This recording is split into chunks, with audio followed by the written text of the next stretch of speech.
কসবা অপরাধপত্র সংবাদ শিরোনাম। কসবা উপজেলা প্রেস ক্লাবের 21 সদস্য কার্যকরী কমিটি গঠন।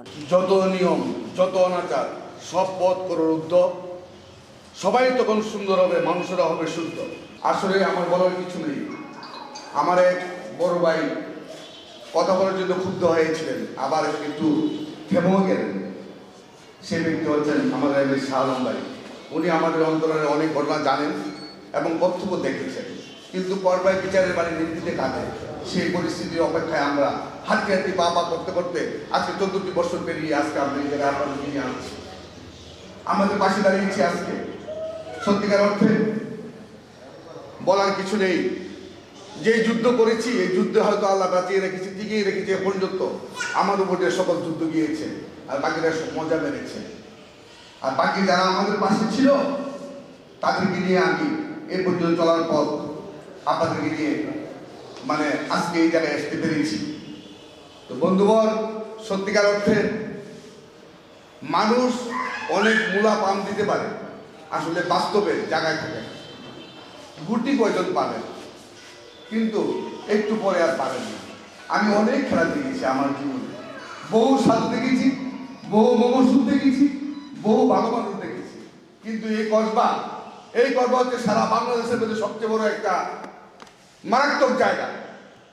এইটাতে যদি আপনি শিক্ষা অর্জন করতে পারেন, বাংলাদেশের কোনো জায়গায় আর আপনার ঠেকাবে না ইনশাআল্লাহ। এটা হচ্ছে সেই জায়গা। তো আশা করি আপনারা আমি কি বলতে চাইছি আমার মনের বাদনটা বুঝতে পারছেন। ধন্যবাদ।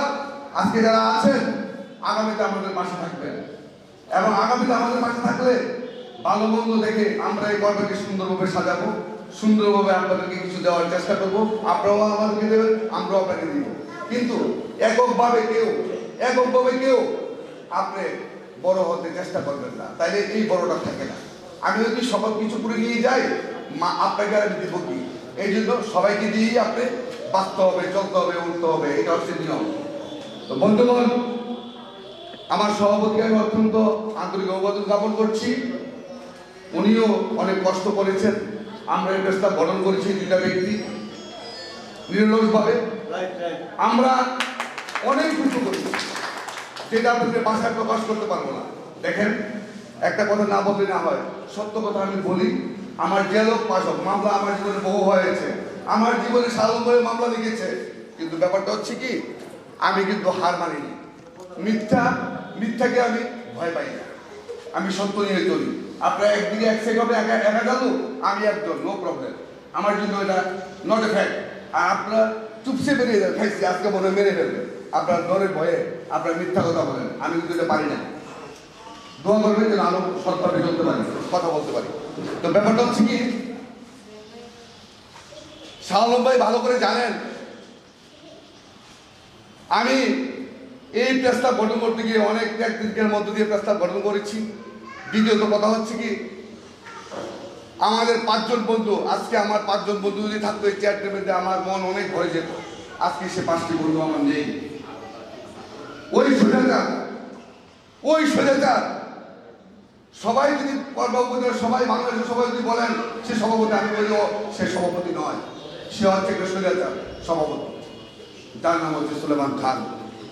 পাগলদের বানিয়েছে কলপাকে, সম্পাদপত্রকে ঘৃণিত করেছে কলপায়, কিন্তু কোনো ভালো মানুষ নেই তাকে চ্যালেঞ্জ করার মতো পরিচয় পত্র আমি চ্যালেঞ্জ। আমার সভাপতি সব অনেক সময় ভয় পেয়ে যায়। কিসের ভয়? আমার কাছে ভয় বলতে কোনো জিনিস নেই, কিন্তু পাই না। ছোট্ট আত্মার মানুষ, ছোট্ট ভয় পায় বলতে তাদের জন্য আমি খেলতে পারি না, সমস্যা হয়ে যায়। আমাকে জানতে করে রাখে, এই আর বাইরে সমস্যা। কিন্তু না, চলুন এবার আমরা সবাই মিলিয়ে আমরা সম্বলপত্রকে সুন্দর করব। সম্বলপত্রের মাধ্যমে আমরা পর্বাকে কিছু উপহার দিব, এবং আপনাদের সাথে মিলে সবাই মিলে সুন্দর পর্ব তৈরি করব। আরেকটা কথা বলি, এই সুলেমান খান 5 জন লোককে, 5 জন সাংবাদিককে, এরা প্রেস ক্লাব ফাউন্ডার ছিল। প্রেস ক্লাব ফাউন্ডার 5 জন লোককে সে তার সংবিধান থেকে বাদ দিয়ে সে এককভাবে এতদিন বছর সে স্বৈরাচারী হিসেবে দায়িত্ব পালন করে গেছে। আপনারা কিছুটা না জানলে তো বলতে পারবেন না, কিছুটা জানা প্রয়োজন। আপনারা জানেন তার একমাত্র সহযোগ আমি ছিলাম। আমি সব কিছু জানি। আরেকজন সালম ভাই ছিল, জানে কিন্তু বলতে পারে না, ভয় পায় এনারা, ভয় ওনার মনের মধ্যে শুধু ভয়। তো যাক, আমরা লিখনের মাধ্যমে প্রমাণ করিয়ে দিব এই সুলভ তুই সাংবাদিক না, আরো সাংবাদিক কর্ম আছে, আমরা লিখনের মাধ্যমে প্রমাণ করিয়ে দিব।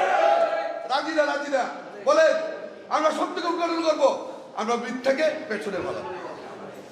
আমি কিছু বলতে পারবো না, আমার আবেগ আপ্লুত হয়ে গেছে, আপনারা বুঝতে পারছেন। আপনাদের সবাইকে ধন্যবাদ, ভালো থাকবেন, আগামীতে আমাদের পথ হয়ে চলবেন, আমরা একসাথে চলবো, আমাদের সহযোগিতা করবেন। ফারজানা রশিদ, ঢালি, কসবা টিভি নিউজ ডেস্ক।